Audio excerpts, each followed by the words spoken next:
So what are the main grammar patterns from here? We have the real world. The real world as a nominative, as a subject in a sentence, that's going to look like this.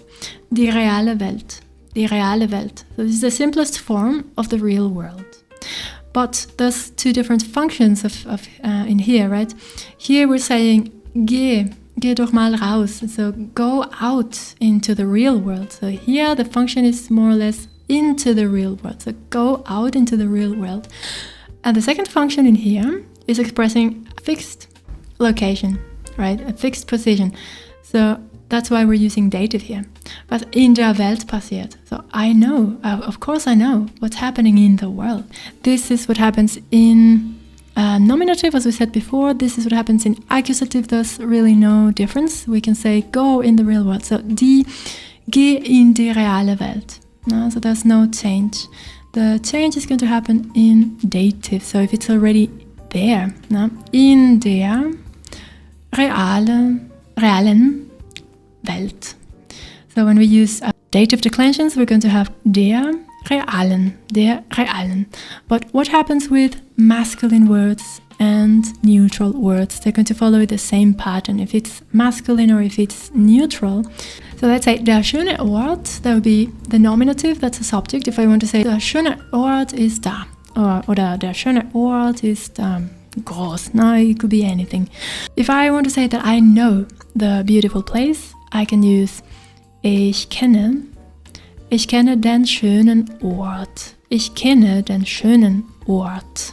So this is an accusative because the beautiful place is the direct object. Remember that all direct objects are going to be declensed in accusative. So whatever you do to something else, you see it, you buy it, you know it, you see it, you hear it. No, so those kinds of verbs. And then if I'm already there in that beautiful place, I can say ich bin im sounds better, im schönen Ort. So was ist im? Im is just in dem. So you can actually say both, is fine, but it's just im is a little more common. So ich bin in dem schönen Ort. So notice the patterns. For dative, we're going to use in der realen. For masculine and neutral, we're going to say in dem schönen. So as you can see, declensions in German are not that hard because the adjective, for example, is going to keep the same pattern. It's going to have the ending en. And again, the best way to learn declensions and truly internalize them is try to expose yourself to as many native content for German children as possible. I always recommend the site Geolino, for example, oder Helles Köpfchen, that's another good option. Find the patterns, like targeted, find what are subjects, what are verbs, what are complements, what are examples of these, because you're going to find these declensions all the freaking time. So the more you see them in context that you can easily guess, because they're for children and because there's lots of pictures and because the texts are made easy, it's going to be more likely that you will remember them. You really don't need to suffer or struggle a lot to get those declensions right. You just need a lot of repetition, right? A lot of repetition and ideally finding the patterns yourself. So that would be the first most important pattern. Also remembering that if we're going to that place, we're going to use direction. That's another function of accusative. So I'm going to say, ich gehe in den schönen Ort. Ich gehe in den schönen Ort. So I'm going to the beautiful place versus I'm already there, right?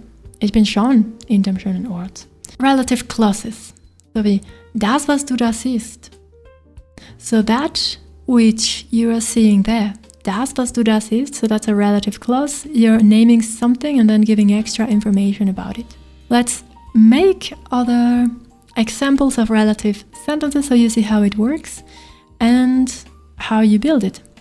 Let's say, die Tochter, die kein Handy benutzt. Die Tochter, die kein Handy benutzt. Die Tochter, die kein Handy benutzt. The daughter who no cell phone uses. Who doesn't use a cell phone. So die Tochter, die blah blah blah. So this is the same function as who. The daughter who blah blah blah. No? So you need to use the same article if it's a masculine word. No? Der Sohn, der was? The son who does what? Or who doesn't do. Der Sohn, der... And you give some extra information, right? So that's the function of the Relativsatz. Die Mutter, die sehr aktiv auf den sozialen Medien ist. Try to flow in the same tone, and remember, if you have trouble pronouncing 1/3 or more of the total, sound patterns in German, you definitely need a sound training. There are only 46 sound patterns in German, and you can automatize them in 3 weeks with proper training. So check in the description if you need that training. It's much better and you save a lot of time rather than, learning broken German. Die Mutter, die sehr aktiv auf den sozialen Medien ist. Try to flow in between, and the more natural it sounds, the easier it's going to be to understand you, even if you're just starting. Aim for what you eventually want to sound like. Don't program your brain for failure, don't stop too much, don't hesitate, master the sound pattern. Sounds first is really the key to smooth learning. And well, that's just a tip now. Connected speech, die sehr aktiv auf den sozialen Medien ist. We're giving extra information about the mother. No? So that's the function of Relativsatz. You can look it up if you want to know more.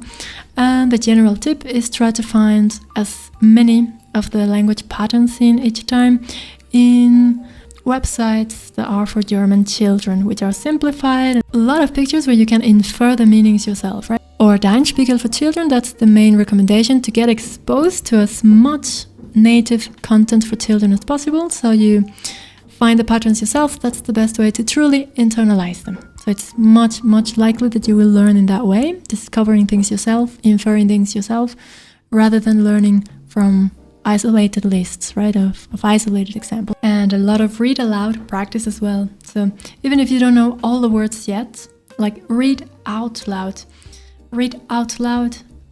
as much as you can, so you can reinforce the sounds. So those are my main recommendations. Sounds first, and then native content for children, finding patterns yourself. Very good job today, and see you in the next section.